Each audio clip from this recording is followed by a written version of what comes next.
Assalamualaikum warahmatullahi wabarakatuh. Dalam video kali ini saya nak sentuh sikit tentang ray tracing ataupun PC gamer panggil dia sebagai RTX on ataupun RTX off. Actually ray tracing bukanlah satu teknologi yang baru, tak, dia satu teknologi yang dah lama sebenarnya. Cuma siapa-siapa yang nak guna ray tracing ni, mereka perlukan modal yang besar. That's why biasa yang guna teknologi ni ialah syarikat produksi gergasi macam contoh Pixar. Mereka guna dalam animasi mereka supaya animasi mereka tu nampak lebih realistik. Dan kenapa Nvidia bising sangat bila mereka keluarkan RTX punya kad ni? Sebab mereka dah berjaya untuk tarik satu teknologi yang sebelum ni dia punya harga, dia punya kos tak mampu dicapai oleh orang awam, tarik ke bawah hinggakan satu harga yang mampu dimiliki oleh semua orang termasuk saya lah. Basically ray tracing ialah satu teknologi yang memfokuskan kepada cahaya. Dia track dari mana cahaya datang, lepas tu ke mana cahaya pergi. Automatically bila kita tahu dari mana cahaya datang, ke mana cahaya pergi, dia punya objek dalam video ataupun gambar tu dia akan nampak lagi realistik lah. Dan benda ni jadi lagi power bila mana Nvidia mampu proses benda ni secara real time. Maksudnya kalau contoh kita main game, dalam game tu kita nampak dekat dinding tu ada pantulan cahaya, ada bayang. So bila kita bergerak ke hadapan, automatik pantulan cahaya dan juga bayang tu akan bergerak seiring dengan di mana punca cahaya tu dan juga dari mana kita tengok, point of view kita. Tak apa, kalau anda belum jelas, belum clear lagi apa tu ray tracing, that's why anda kena tonton video ni sampai habis. Dalam video kali ni, kita akan explore apa tu ray tracing menggunakan satu game yang diberi nama Minecraft. Anda bersama saya, Ashraf Jeffrey, dalam channel YouTube Mona Lisa. Kalau anda belum tekan butang subscribe, pastikan anda tekan butang subscribe sekarang, okey? Jom!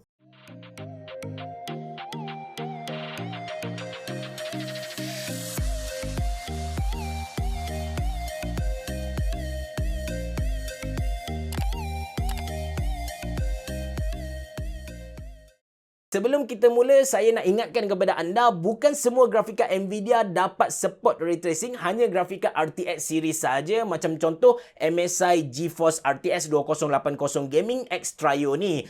Untuk MSI GeForce RTX 2080 Gaming Trio ni, selain dia punya outlook yang nampak gagah, RGB yang kita boleh sync dengan MSI Mystic Light, actually grafika ni pun dia fokus kepada thermal performance. Dia guna 3 Frost Thermal Design, which is guna 3 kipas top fan 3.0 yang menang award disebabkan performance dia mantap. Okey, kenapa kita cari satu graphic card yang mempunyai thermal performance mantap? Sebab kita kena tahu bila mana kita tekan on pada ray tracing tu, kita punya graphic card akan proses banyak data. So masa tu dia akan hasilkan banyak haba. Let's say bila graphic card kita tak mampu kawal dia punya haba, automatic performance akan drop. Hancur bosku. Alright, sebelum kita mula adventure kita dalam Minecraft, saya nak tunjukkan kepada anda perbezaan antara Minecraft yang RTX off dan juga Minecraft yang RTX on. So anda boleh dapat image kasar tentang RTX tu sendiri. Sebelah kiri anda sekarang ialah Minecraft yang saya off dia punya RTX function, manakala belah kanan ialah klip yang saya record masa RTX on. Apa yang anda akan perasan ialah klip belah kanan lebih terang compare dengan klip belah kiri. Dan kalau anda perhatikan betul-betul pada dinding, pada lantai, anda akan nampak pantulan dari lampu-lampu yang ada dalam bilik itulah. So inilah dia image kasar yang kita akan nampak bila mana kita on dan juga off ray tracing dalam Minecraft. Dan sekarang kita akan mula explore dengan lebih detail efek-efek ray tracing dalam game Minecraft ni. Untuk pengetahuan anda yang saya tak pernah main Minecraft dan saya sebenarnya antara golongan yang tak faham kenapa orang main Minecraft ni. Apa-apa pun, bismillahirrahmanirrahim, let's go. Alright, kita dah masuk ke dunia Minecraft. Ini dia RTX on. So kita boleh nampak dia punya pencahayaan tu memang terang benderang. So ni lubang ke ni dia kaca kan, dia kaca dan kita boleh nampak pantulan dekat sini ada tulisan Minecraft. Kejap saya rendahkan DPI. Okey, tak pening sikit kan. So ni ada tulisan Minecraft dan kita dapat lihat ada pantulan dekat dia punya bawah ni. So kita boleh nampak juga sebenarnya dekat bawah ni ialah rumput rampai. Dia macam kita berada di atas kaca lah kot kan. So dekat tepi ni dia ada tulis apa? Zone 3, Zone 4. Alright, mesti ada Zone 1. Tak apa, kita pergi one by one. So kita pergi kepada Zone 1 dulu. Dia tulis Global Illumination. Alright, so okay, kita nampak ada banyak lampu. Oh, okay. So, kita boleh nampak yang dekat lantai ni ada banyak pantulan. So, pantulan ikut cahaya dan kalau kita bergerak, cahaya pun dia akan bergerak juga seiring. So, kalau perasan bila kita duduk sini, cahaya dia dalam bentuk macam ni. Dia macam apa, 1, 2, 1, 2, 3, 4, 5, 6, 7, 8. Ada 8 segi macam tu. So, sama juga dengan pantulan dia. Tapi bila kita pergi sini, dia punya pantulan tu dia hilang disebabkan ada benda yang menghalang cahaya tu. Memang nampak realistik ya. Dia punya pantulan tu memang nampak realistik. Okey, kita pergi ke sini. Oh, okey. Anda cuba saya perasan satu benda. Sekarang kita berada di tempat yang gelap macam tu. Dan bila kita beralih ke bilik ni, dia terang bosku. Sekali lagi ya. Okey, sekali lagi. Kejap. Sebab sini ialah warna merah. Sini warna pink. Mesti ada satu sumber yang warna pink. Tapi saya percaya ni bukanlah lampu. Yes, jap. Saya pun pening kepala. Ni ialah kayu. Ni pun sama kayu. Kenapa dia jadi... I see. So, disebabkan gabungan antara warna pink dan juga biru ni, warna merah dan juga warna biru, dekat tengah-tengah ni, dia jadi warna purple dan juga pink. Dan dia bagi pantulan dekat kayu dekat sini. Memang... padu lah, memang padu. Ini memang padu gila. So, tadi kita berada di dalam bilik yang gelap dan kita pergi ke sini, dia jadi cerah disebabkan lampu dekat sini lah. Alright. So, kita pergi lagi. Jalan. Okay. Tak ada apa yang pelik saya rasa. Okay. So, boleh tengok juga dekat brick ni, dia ada macam sinaran lah. Kita boleh nampak ada sinaran. Kalau dia warna putih, so sinaran dia warna putih dan dia makin gelap. Keluar tu dia jadi makin gelap.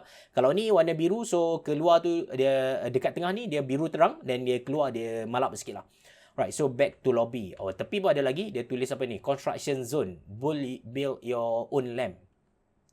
Set time to noon. Set time to... apa ni? 11,000 recommended. Okay. Cuba tekat noon. Tak ada apa pun. Oh, okay. So, ni cahaya matahari dia jatuh macam ni. Bila kita set kepada noon. Sekejap. Saya pun pening. Oh, okay. Kalau set ke noon, cahaya dia jatuh macam ni. Mungkin dekat luar ada cahaya matahari lah. Silau gila. Kita tukar kepada cahaya ni.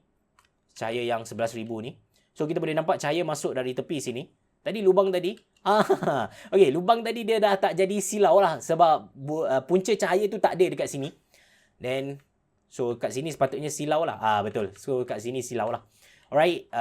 Okay. So, anda tengok dekat lantai dia. Dekat atas ni ada lampu-lampu kan. So, anda tengok bila saya pergi. Yes. Kita boleh nampak ya dekat bawah ni ada pantulan lampu dekat atas. Dan macam yang saya bagi tahu, dia tracking secara real time. Anda boleh tengok lampu ni sebenarnya dia berpisah tau. 1, 2 dia macam ada jarak macam tu kan. Tapi anda tengok dekat dia punya pantulan ni, dia dekat sini ada jarak tapi dia makin lama makin bertakup. Sebab apa? Sebab memang kalau dalam dunia sebenar pun kita akan nampak macam ni. Bila kita mendekat dia akan mula jauh lah. Tengok. Betul tak? Yes. So memang seriously nampak realistik gila. So kita back to lobby. Kita pergi kepada zone yang kedua. Yeah, kita kembali ke lobby kita ni. Oh. Boleh pukul Apa ada? Apa ada kat dalam? Air. Kita berada dalam air. Saya tak faham lah sebenarnya Minecraft ni. Okay. So kalau nak lompat tekan spacebar tu ialah common role untuk mana-mana game. So kita sekarang berada di... saya tak baca lah tadi. Dia punya tempat nama apa? Ada tulis tak? Tempat dia. Tak ada tulis lah. So, basically kita boleh nampak yang pantulan cahaya dekat lantai yang berwarna hitam ni sama juga pantulan cahaya dari sini. So, ni apa dia? Aquarium. Apa ni? Ni ikan Boleh tengok. Keluar air. Okay. Ikan keluar ikan. Dia tak keluar. Dia lekat dalam tu. Tak. Dia keluar. Boleh pukul dah. Ni ikan buntal lah. Dia bila kita sentuh dia jadi makin besar. Tengok dia jadi besar. Pukul lagi. Dah mati Tak ada apalah. Kita tengok dekat aquarium ni macam biasa saja. Tak ada benda pelik. Tumbuk lagi, bagi air keluar lagi. Alright, kita cuba pergi dekat aquarium sana. Ni pun boleh tumbuk dia bukan tumbuk, dia macam tak tahu lah. Saya guna ikan sekarang tumbuk. Okay. Okay, saya perasan satu benda. Alright, kalau kita pergi dekat depan ni, kita akan nampak di dalam aquarium tu, dia punya apa ada kat dalam tu kan. Tapi bila mana kita berpindah tempat, point of view kita dekat sini, kita dah tak nampak apa dekat dalam ni. Sebab apa? Sebab cermin dia pantulkan apa yang ada dalam bilik ni lah. So, kita tengok macam ni, kita nampak apa yang ada kat dalam. Bila kita bergerak macam ni, dia dah hilang. Nice. Seriously, nice. Tapi nice pun kita pukul. Bagi ikan keluar. Excited lah. First time saya nampak ikan macam ni. Seriously, saya tak boleh ray tracing tu saya boleh appreciate, tapi grafik game ni saya tak boleh appreciate. Saya tak faham kenapa orang main benda ni. So ni buat aquarium lah kan. Dan kita masuk dekat sini.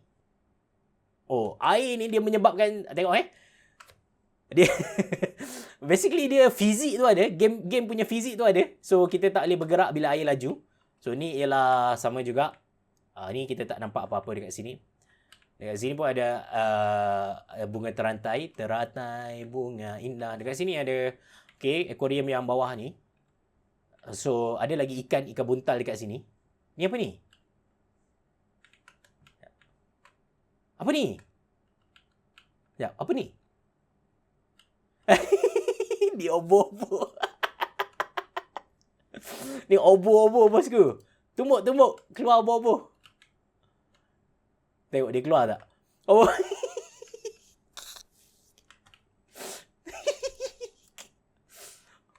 Bukan obo-obo. Sotong. Serius lah game ni.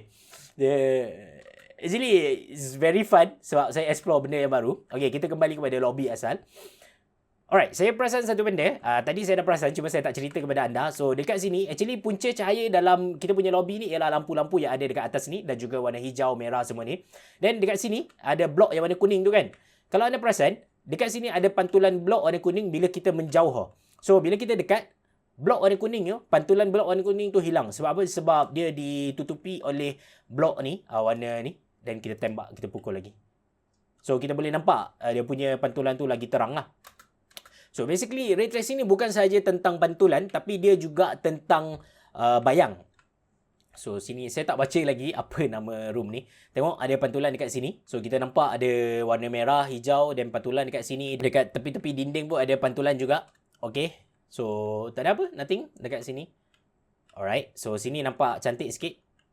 Okay, anda tengok So dekat sini ialah punca cahaya dia, warna merah dan juga warna hijau macam ni. Sekarang kita nampak dia punya cahaya bercampur dekat sini. Sebab warna merah berada di hadapan, warna hijau dekat belakang kan. So, okay, bila kita gerak saja ke belakang sini, kita boleh nampak warna pantulan tu dia berubah. Dan yang menarik lagi, disebabkan material, saya percaya material dia macam, material dia yang berbeza sedikit. So, pantulan cahaya dia nampak macam pecah, nampak macam blur macam tu. Tapi dekat sini, dekat bawah, jangan tengok dekat atas. Sebab atas dia memang pecah macam tu. Tapi pantulan yang dekat bawah ni, dia warna dia lagi cantik kita kata. Dia lagi macam, mungkin disebabkan material dia tu, jadi warna dia tu tak pecah. Quite nice. Satu benda yang baru untuk saya. Of course dalam game lah. Dalam dunia sebenar, benda tu not common lah. Okay, kita pergi kepada bilik yang seterusnya. Bilik apa ni saya pun tak pasti. Tak, kalau anda boleh dengar yang dia tumbuk tu, seriously anda pun rasa gelak juga kot. Bunyi dia lucu lah. Okay, kita pergi kepada bilik yang seterusnya. Set to time noon. Oh, ni bilik tadi. Okay, bilik tadi. Kita back. Dan kita pergi kepada bilik seterusnya. Dia macam bilik Jepun sikit dekat sini. Pantulan macam biasa. Nothing yang istimewa. Semua macam tadi saja. Kita pergi pada bilik ni pula. Apa yang ada dalam sini. So, pantulan dekat lantai. Benda yang biasa. So, anda boleh tengok ambient lampu dekat tepi-tepi tu. Sebab lampu ni berada dekat hujung bilik macam tu kan. So, kita boleh nampak yang dia punya cahaya tu kena dekat tepi-tepi dia tu. Lepas tu ni... Nothing. Okay. Baik, kita pergi kepada bilik seterusnya. Saya tak pasti bilik apa ni. Oh, macam rainbow lah. Adik... Saya nampak saya punya tangan dekat situ. Tengok. Ada ikan buntal. Saya sedang pegang ikan buntal dekat sini. Oh, okay. Saya berada dalam bilik yang penuh dengan cermin. Dan di bawah dia ada warna hijau. Lepas tu ni. Okay. So, alright. Nice. So, pantulan daripada warna ni, dia akan pergi ke bahagian atas ni. Cuma, ada satu benda yang istimewa sikit. So, kita nampak ada line warna kuning, line warna hijau. Lepas tu, kita nampak warna biru muda dan juga biru tua. Tapi kalau kita tengok dekat bawah, kita ada warna kuning. Lepas tu, kita ada hijau muda. Lepas tu, ada hijau gelap. Lepas tu, ada turquoise dan juga biru. Bila kita tengok dekat atas, hijau gelap tu tak ada. Yang menunjuk, sebab hijau, kita pun tahu yang sebenarnya cahaya yang kita nampak tu bukanlah yang kita nampak, tetapi yang dipantulkan oleh objek tu kepada kita. So, kita pun tahu yang objek-objek yang gelap, ia sebenarnya tak memantulkan cahaya yang banyak. That's why dekat atas ni, dia punya warna tu hilang. That's why saya kata, fizik di sebalik ray tracing ni fizik game ni pun betul juga. Tapi untuk ray tracing ni pun agak bagus sebenarnya. Alright, so kita akan pergi kepada bilik yang terakhir, bilik yang keempat. Okay, bilik yang keempat. Okay, kali ni saya dah tak nak, dia tulis light and color manipulation game example. Alright, kita sekarang berada di bilik yang keempat. So, bilik ni dia macam... Okay, macam saya nak ulang balik. So, kita berada dalam bilik yang dia punya cahaya tu tak terang sangat. Bila mana kita keluar, yang mana cahaya dia lebih terang. So, automatic brightness untuk kita punya image tu dia jadi makin terang lah. So, sekarang kita gelap dan bila kita pindah keluar, dia jadi lagi terang lah. Apa ni? So, macam mana kita nak pergi? Lompat Pop. So kita sedang jatuh di dalam air. Dekat sini kita berada dalam air. So kita nampak ada lampu dan pantulan air, pantulan cahaya dekat lampu air tu. Okay, so kita tengok dekat tiang ni. Dekat tiang ni ada 3 lampu. So lampu yang paling atas, lampu dekat tengah sikit dan lampu yang paling bawah lah. So kita boleh nampak yang pantulan ada 2 saja. Pantulan yang lampu paling bawah dan juga yang tengah. Yang atas terus tak ada pantulan, walaupun saya menjauh. So, kenapa dia tak ada? Sebab, of course, sebab dia jauh daripada tempat pantul. Dan apa yang menarik lagi, anda boleh tengok, pantulan yang lampu paling bawah ni dia terang, manakala pantulan yang tengah ni dia kurang terang sikit lah. So, ini ialah salah satu contoh ray tracing. Seriously, sangat cantik. So, lain dalam bilik ni tak ada apalah saya rasa. Kenapa saya balik? So, pantulan daripada cahaya merah ni. Oh, saya pijak sini tadi So, ni pantulan daripada cahaya merah dekat sini. Kita balik ke lobby lah kot. Sebab dah tak ada benda-benda yang pelik saya rasa dekat sini. Alright, so settle kita punya exploration. Ada banyak benda-benda lucu. Saya rasa anda dah dapat image untuk ray tracing tu sendiri. Saya harap dengan berakhirnya journey kita tadi yang kita ketuk dinding, lepas tu kita nampak ikan yang tak macam ikan bukan obo-obo, sotong. Kita nampak sotong yang tak macam sotong tadi. Seriously saya tak dapat faham kenapa orang main Minecraft, tapi saya harap dengan exploration kita dengan adventure kita tadi, anda dapat clear image apa tu ray tracing. Cuma kalau kita fikir balik lepas kita explore tadi dalam dunia Minecraft, ray tracing Minecraft tadi, kita akan dapati yang sebenarnya ray tracing ialah perkara yang common dalam hidup kita. Benda yang kita nampak di mana-mana. Cuma kita tak appreciate benda ni disebabkan dia terlampau biasa. That's why bila saya main tadi, saya terfikir satu benda, rasa macam betapa kita ni tak bersyukur dengan anugerah mata yang Tuhan bagi. Kita tak perlu bayar 1,500 untuk proses data-data cahaya yang masuk ke dalam mata kita untuk nampakkan benda ni real kan. So, that's why sekarang saya nak ajak semua orang untuk bersyukur tiba-tiba jadi ustaz dekat sini. Apa-apa pun, let's say anda berminat untuk main game ray tracing ni, anda kena tahu satu perkara lagi selain daripada anda kena pakai grafika RTX. Anda kena tahu yang bukan semua game support ray tracing. Jadi anda kena buka website Nvidia, anda kena check list game yang dia support ray tracing lah. So, itu saja dari saya. Kalau anda suka dengan video ni, jangan lupa untuk tekan butang like, jangan lupa untuk subscribe channel YouTube Mona Lisa dan jangan lupa untuk follow saya di Instagram. Itu saja dari saya. Bereboh. Jumpa lagi.